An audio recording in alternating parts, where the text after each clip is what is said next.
m'appelle Geneviève Créquenant, j'habite à Charroux, je suis née le 2 juillet 1946 et je suis toujours restée à Charroux, je ne suis pas repartie.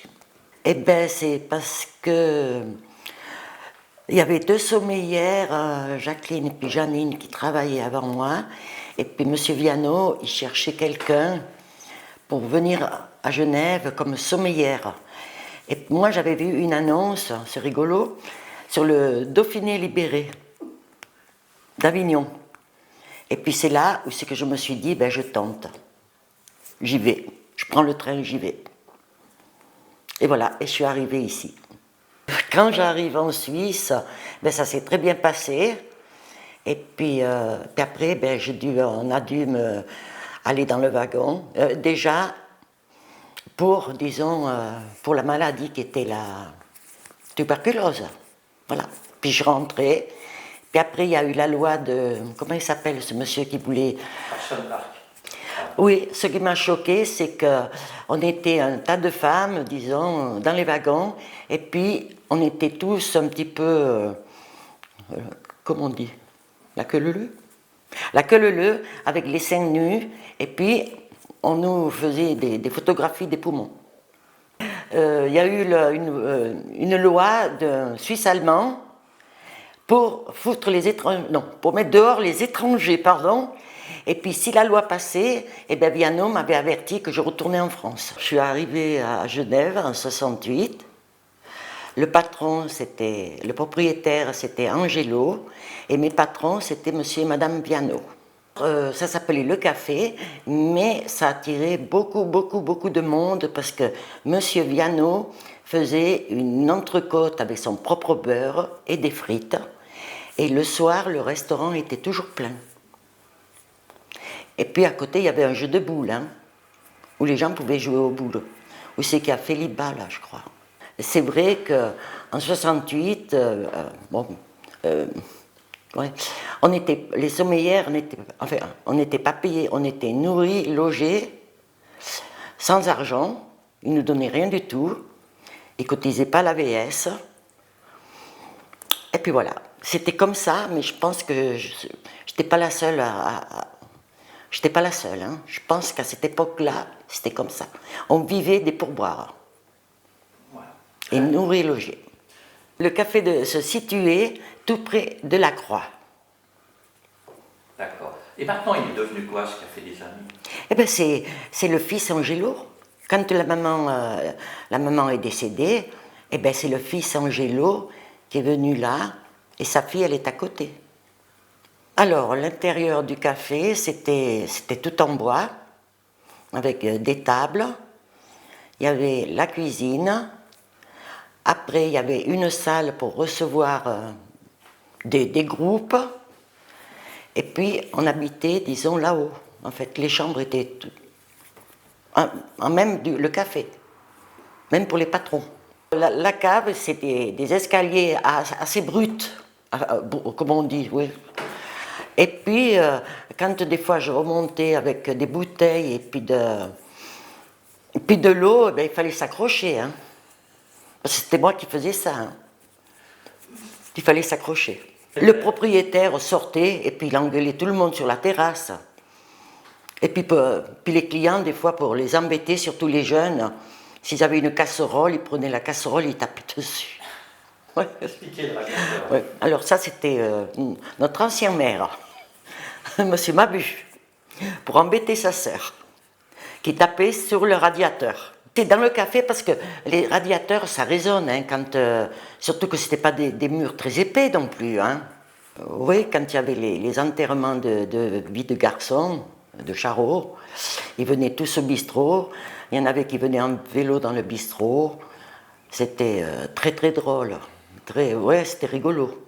Très rigolo.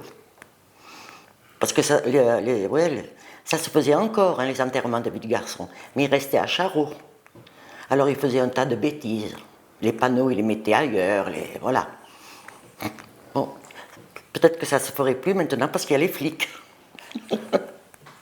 Alors il y avait beaucoup d'anciens.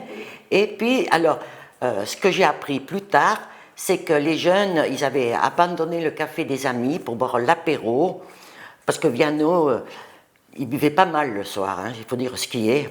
Bon, et puis il embêtait tous ces jeunes. Et puis quand ils ont appris qu'il y avait une nouvelle sommeillère qui arrivait de Charot, ils sont tous venus. Voilà. Pour voir ma tête, en fait. Et puis pour voir mon accent, surtout.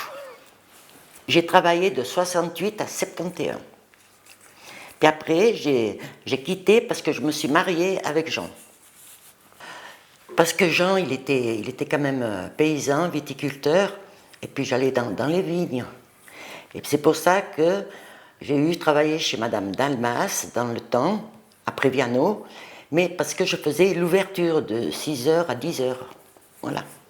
Avant, je travaillais chez Madame Dalmas, qui est l'épicerie à Croix-de-Rozon, et je faisais les ouvertures de 6h du matin à 10h du soir.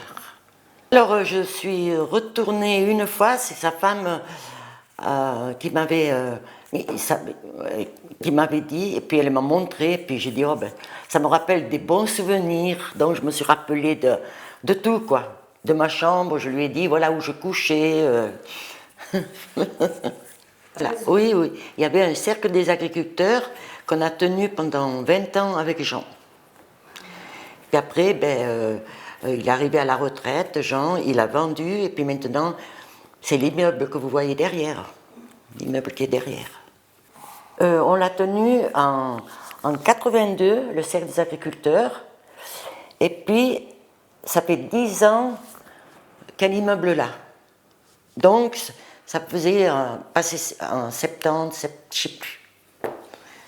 Oui, là derrière, il y avait une écurie, et puis ils les amenaient boire à la fontaine. C'est comme le grand-père de Jean. D'ailleurs, si vous venez voir au Carnozé, vous verrez que c'était une ancienne écurie que Véronique a transformée en Carnozé. C'était des vaches à lait. Le fourrage, quand on a transformé ici, le fourrage, il se montait par une goupille là-haut. Tout là-haut. Tout là-haut, c'est que Véronique a fait un studio. Il y avait un tas de foin là-bas-dedans. Pour moi, le plus fort de la commune, ça a été les manifestations qu'on a fait. Madame Mouty, elle pourrait vous dire, tous en robe longue, avec des chevaux, avec des grandes roues. Pierrot Bartassar, bon, c'était quand même un copain de tout le monde. Et puis, il avait des vignes, donc il était viticulteur. Et il faisait son propre vin à Charot. C'est le chemin d'Amos. Chemin d'Amos. Il faisait son propre vin. Et puis le samedi, ben voilà, on allait tous boire à l'apéro. C'était festif, quoi. Et puis c'était pas loin, donc on allait à pied, en plus. Très bien. Vous vous rappelez du nom de son vin, par hasard?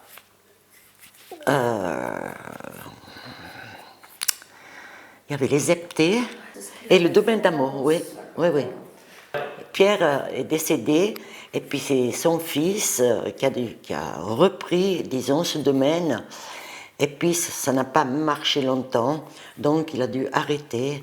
Et puis il a vendu, quoi. Il a vendu.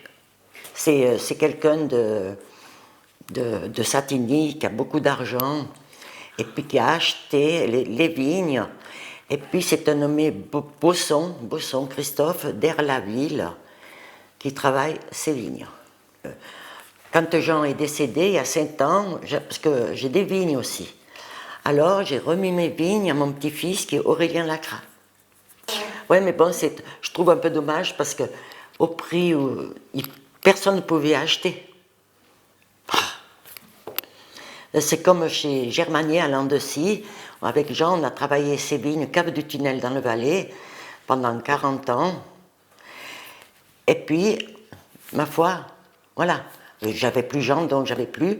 Et puis, la Cave du Tunnel a vendu aussi ses vignes. Ouais. Et puis maintenant, c'est un de Satigny qui travaille les vignes là. Mais il n'est pas propriétaire. Je ne me rappelle plus le nom du propriétaire. D'accord. Pourtant, il est bien connu dans toute la République, lui. Alors, le vin, le nôtre à Charot, il allait à la cave de Genève. Et puis, celui-là de Germanier, ben, il partait dans le Valais. Son raisin, quoi. Alors, Germanier, il a racheté à Alfred Bartassa ces vignes-là. Alfred Bartassa, il a racheté ces vignes.